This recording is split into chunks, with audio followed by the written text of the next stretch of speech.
Hello, this is Nathaniel James, and this is the 7th installment of Philanthropy Geek Exchange, where we'll be talking to effective innovators in the field of philanthropy.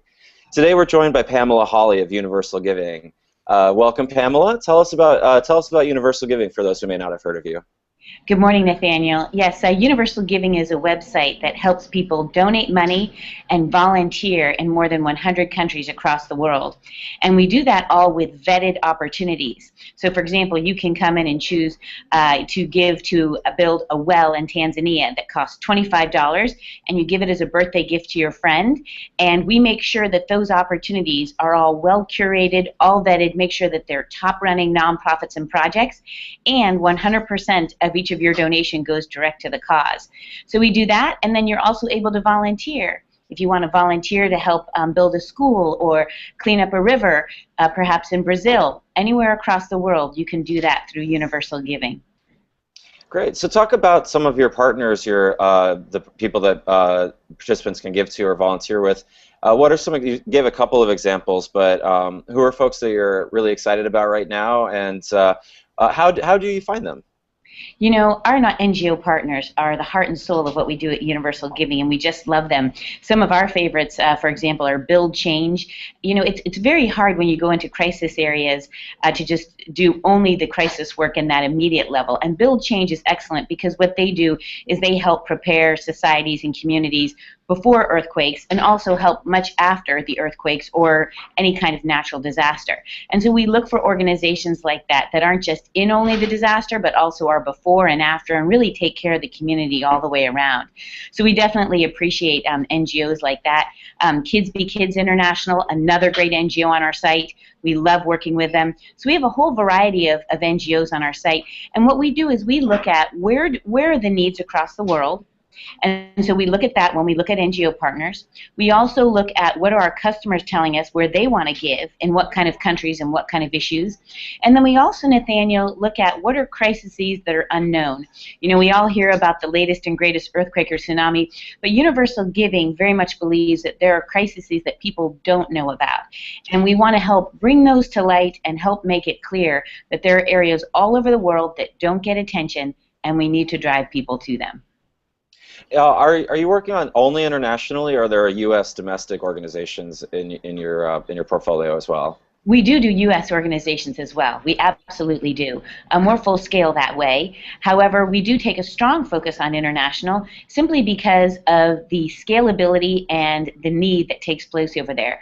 As we look at what $10 can do here, you can buy a nice sandwich in the United States for $10. But you look at what that can do in a place like South Sudan, and that can buy food for a whole family for a week.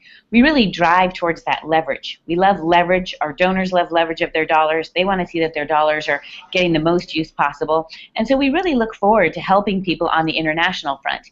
Having said that, we certainly have U.S. NGOs. We certainly help during crises such as Katrina a while back. And when clients come to us and say, can you give to an NGO in the U.S., we say absolutely. Right on. Okay. So you mentioned that you're not taking a cut on your donation platform. So let's talk about where we are in the world of crowdfunding and how that intersects with nonprofits and NGOs and the philanthropic landscape. So to start us off, talk about your no-cut policy and you know, whether or not you have partners who are making that commitment as well. Absolutely, we do. I think, first of all, it's very important to us ever since the inception of Universal Giving more than a decade ago that we don't take a cut in the donation. We set this up as a nonprofit. Our mission is to help serve the world, and we want donors and volunteers to have absolute transparency with us, that they know that when their money is going to that nonprofit, we're not profiting from it. We're not taking any cut off of it. We're not interested in that as our business model. So what do we have to do in order to make Universal Giving work? What we do is we fundraise like any other nonprofit. So we have major donors who give to us.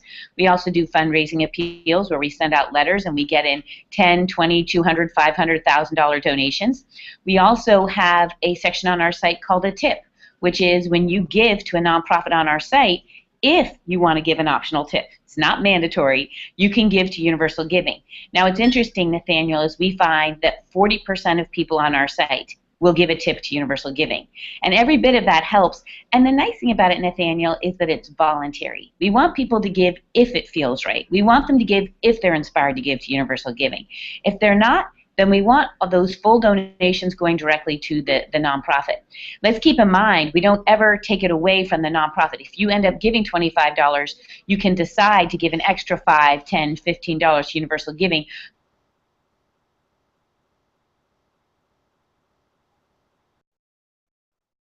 Into companies, and we help companies with their corporate social responsibility programs. So first of all, you've got this whole fundraising side that we do, that many nonprofits do. But second, we go into a service called Universal Giving Corporate. We go into companies, help them with their corporate social responsibilities all over the world, and we help them with those programs and help companies such as Cisco and BHP Billiton and Gap and RSF Social Finance be able to give and volunteer in a strategic way that meets their company's brand and their employees' desires all across the world. Now, they help fund us to do that, and that helps fund our public service.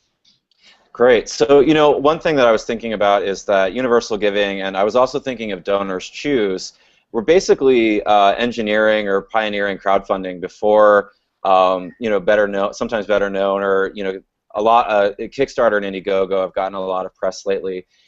So you're kind of the established brands. And so what are some of your thoughts about the emergence of new platforms for crowdfunding that they do take a cut? The cut is allowed lots of platforms to start because it's sort of a business model in a box and has opened up a space for nonprofit fundraising. But I don't, you know, is it even, are those platforms, those more commercial platforms or the platforms that take a cut, are they good fits for nonprofit fundraising? So there's sort of 3 or 4 questions in there, but I'm sure you have some really great thoughts on the matter. Sure. Well, first of all, we're thrilled that there's more giving programs out there and platforms, and we fully support that. It's great to see the marketplace scale that way, and when you look at it, Universal Giving's in 100 countries. There's more than 260 countries and territories across the world. We need a lot of people to serve what we're dealing with in poverty across the world, and we all need to band together to do that. What I think is important is that you find a model that works for you. We know for Universal Giving, we want that transparency. Being a nonprofit, not taking a cut on the donation, vetting all of the nonprofits instills a trifold way of trust. And keep in mind, Nathaniel, that our quality model is 26 stages now, so it's very serious and intense what we do on the vetting process. It's not a light process. You know, I look at other groups like Kickstarter or CrowdRise or other ones like that who are taking a cut. It's not our model. We don't agree with it, but we don't disagree with it morally. We just say this isn't a right fit for our culture. I look at that, and if they can make that work and that works for them and they feel good about it, that's their own decision as a business. And if that works for them and other nonprofits are comfortable with it, then they should do that. I think what is special about Universal Giving is that nonprofits on our site feel very much a part of a community. You know, we don't look at it as just giving to them. We look at it as we send volunteers to them. Our volunteer results have tripled since the same time year on year last year. So we are sending a lot of volunteers. We have donated millions of dollars worth of volunteer hours to our nonprofits all over the world. And the third thing, that Nathaniel, that we take very seriously, that we think a lot of sites miss sometimes, we do a lot to market them. A lot of these nonprofits are not well known. And so that was a big shock to me when I started, which was one of the value adds is not just the giving or the volunteering through Universal Giving, but is the marketing we do. We promote them out in a newsletter to 10,000 of our constituents. We feature them on Facebook. We just did a campaign on Facebook where we had this fun team photo, and we said whoever guesses what this team photo was, because it was about Universal Giving, we're going to give a donation to a Nigerian nonprofit on our site. This guy guessed it. We promoted the nonprofit. We gave him a $75 donation. We promote them one-off in very fun, innovative ways. They're a part of a tight, smaller community at Universal Giving. So I think the models are all good. As long as you're being ethical, as long as you're doing something that's in line with your own business views, then we're fine with that. I think we're happy with our model. We haven't had to change our mission, our vision, our model at all for more than a decade, so it's been working well for us. What advice would you give to a nonprofit or an NGO when they're looking for their either, if they might call it crowdfunding or online fundraising partner and platform? First of all, I would say that you need to choose something that really fits your objectives and your values. You also need to feel a part of the community, and it's important to feel a part of the community. And so What does that mean? For some sites, it's just a registration and you just go on and set up a fundraising page and that's it. For other ones, it's a more personal relationship, such as Universal Giving, where we've got a dialogue, we're on the phone with our nonprofits, we're figuring out how to help them, we're promoting them in speaking conferences, all of that kind of thing. We're now sending out a marketing card where our funders will be donating to certain of our top NGOs and nonprofits. So you have to think about how important is community to you. But my biggest piece of advice to nonprofits is there's no website out there that's going to magically fundraise for you. You have to use your own marketing wherewithal. You need to get the word out yourself. The biggest challenge I hear from nonprofits is they get lost on a lot of these big sites. Great.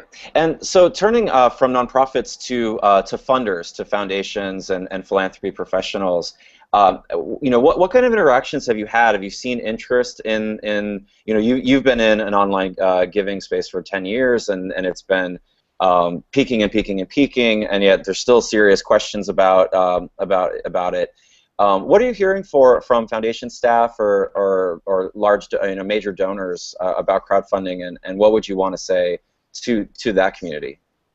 I think that the donors, I think you have to look at it differently, Nathaniel, versus donors versus foundations. I think they operate very differently, and I've always seen them extremely differently.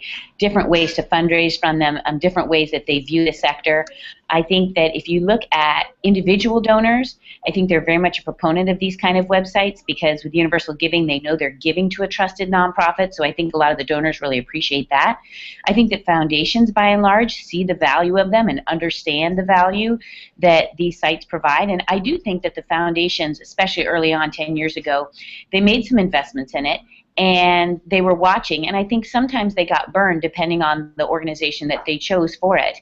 But I do think that both the donors and the foundations see that there's value there.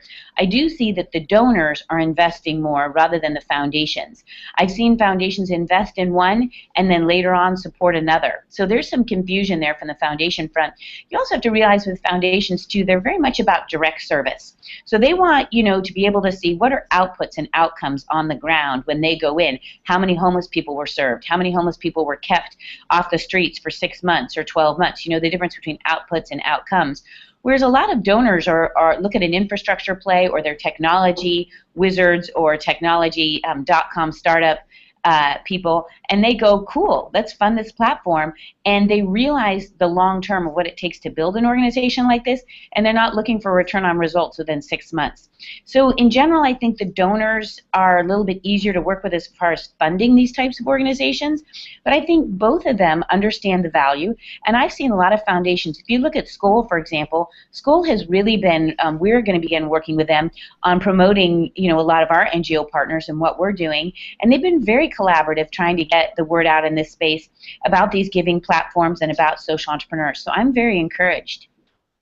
Great. So we don't have a lot of time, but talk a little bit about your background. What was your arc in getting to Universal Giving, and what keeps you going on a day-to-day basis? Well, first of all, I'm so grateful and so thrilled to be here. My dream was to be a social entrepreneur before I really even knew the word existed. For me, it really started back when I was 12 on a family vacation in Mexico, very close with my family, and we were around a marketplace, and my dad and I just kind of veered off and walked down a cul-de-sac and saw all of these begging, starving children.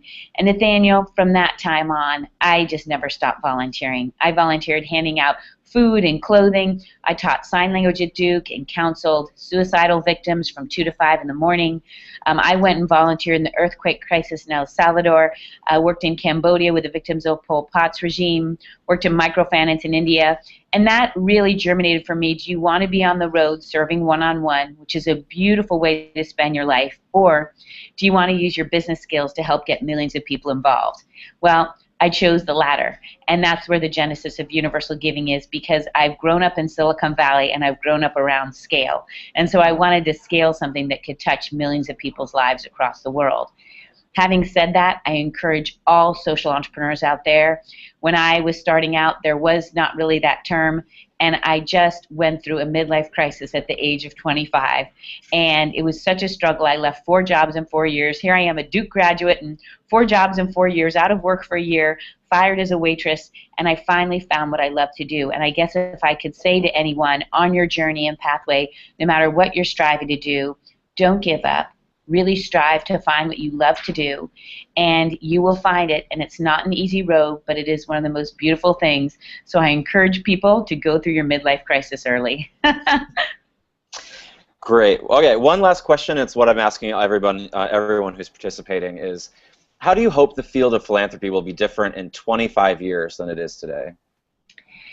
In 25 years, what we should see is a very, very strong equal mix of in-country philanthropy, external country philanthropy, business, startups, emerging markets. It should holistically all be working together, both the economy and philanthropy all together. I am not remotely interested in just segmenting philanthropy to the side apart from business. As social entrepreneurs, we look at running our organizations with business principles. I want to work with businesses. That's what Universal Giving does on a daily basis.